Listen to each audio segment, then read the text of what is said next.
Let's talk about how to use Semrush for keyword difficulty analysis, which, if you're not familiar with keyword difficulty, it's really just an indication of how difficult it's going to be to rank organically on Google for a specific term. And if you don't already have a Semrush account, I'll leave a link below where you can get signed up for a free trial and test all these tools out and everything. But once you're in here, all you really need to do is go to the search bar and type in a keyword. That's immediately going to give you a page that looks like this, where you can see the keyword difficulty of this keyword, and also some suggestions of other keywords that will potentially have other difficulty ratings, etc. Now, if you're using a very short, broad keyword, something like keto diet, the odds are it's going to be very difficult to rank for a term like that. There's also likely to be a ton of traffic for one of those terms, so if you do end up ranking for a term like that, you're going to be rewarded greatly for that effort, right?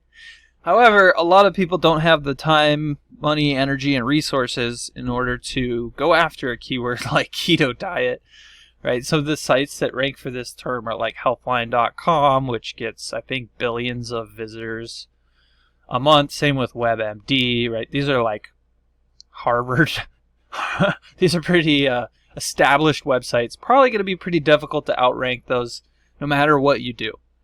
That being said, there will be some other keywords that you can rank for. So if we try something else like keyword diet recipes, for instance, we can see that that gets significantly less search traffic. Instead of 300,000 searches a month, there's only 6.6 thousand. But the keyword difficulty drops down to 75% out of 100. So the keyword difficulty score ranges from 1 to 100, with 100 being the most difficult and 1 being the easiest to rank for organically. Now we can take that a step further and look at something like keto diet recipes for beginners. Now we're getting more granular, we're getting more specific with the keyword, which means it's less broad, so it's going to get less traffic overall, but the keyword difficulty is going to drop down even further. And you can even look at something like Eat Easy Keto Diet for beginners, which doesn't even have a keyword difficulty because it's probably quite a bit easier. Now, there's one caveat. This keyword difficulty is not the end-all be-all.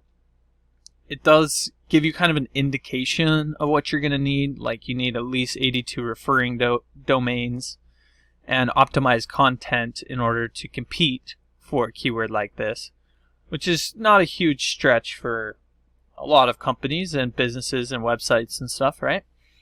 But there can be some inconsistencies. Like if you look at the keyword difficulty using Semrush versus another tool like maybe Ahrefs, you'll probably see that they're going to be a little bit different.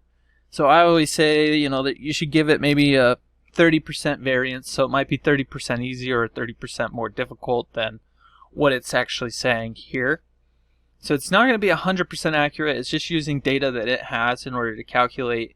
It's essentially just looking at the top ranked pages for that keyword, figuring out what they have going on with their websites or with those pages, and then helping to determine what the actual keyword difficulty is, right?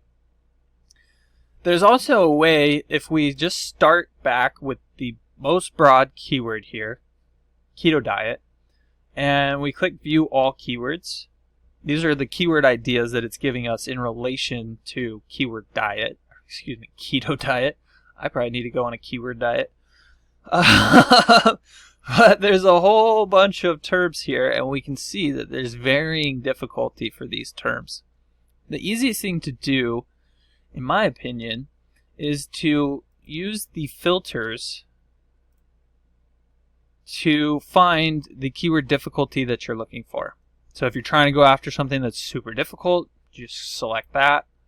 If you want to go after something that's actually possible, you can just filter all these keywords down to the ones that are likely to be possible for you to rank for without tons and tons and tons of effort, right? And then, of course, you can export these as an Excel file, go through, figure out which keywords you want to target, analyze your competitors, see how you might be able to outrank them, and go for it. You can also set a range. So let's say we want more than just possible. Let's say we want possible through very easy. So we could say from 0 to 49. I want to see all those keywords, which is essentially going to be some that are quite easy, some that are possible, some that are very easy, etc.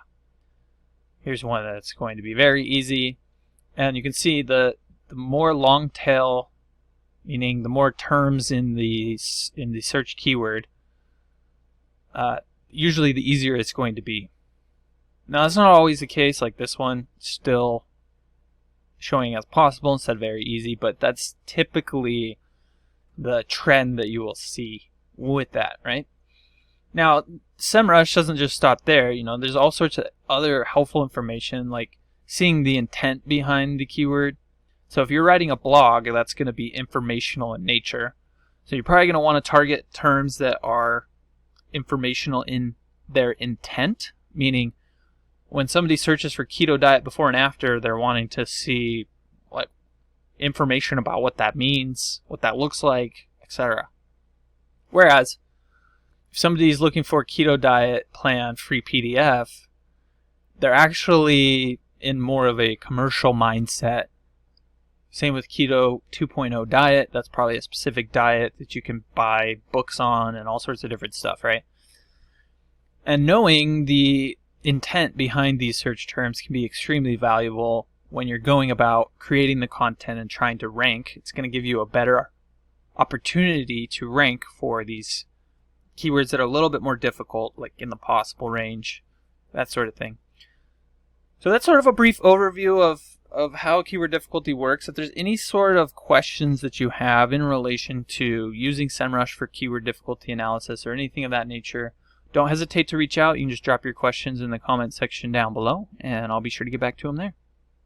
If you're like most new business owners, you're probably struggling to get your online presence established, let alone get it to the point where it's bringing you a consistent flow of customers, right? So that's why I created this free course where I actually walk you step by step through the whole process of setting up your online presence.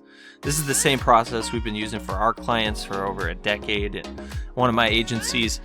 And essentially, I'm going to show you how to set up an SEO-friendly business name right from the get-go, how to develop your website really quickly and easily, how to set up your Google Maps listing, start getting some Google reviews, everything you need in order to have a substantial online presence where people can actually start finding you and purchasing your products or services. The best part is I'm going to show you how to do it in under a couple of hours and all for less than $50. If you're interested, I'll leave a link below where you can get signed up today. Make sure to check this course out for free right now because I'm probably going to start charging for this at some point in the future. All right, I'll see you on the other side.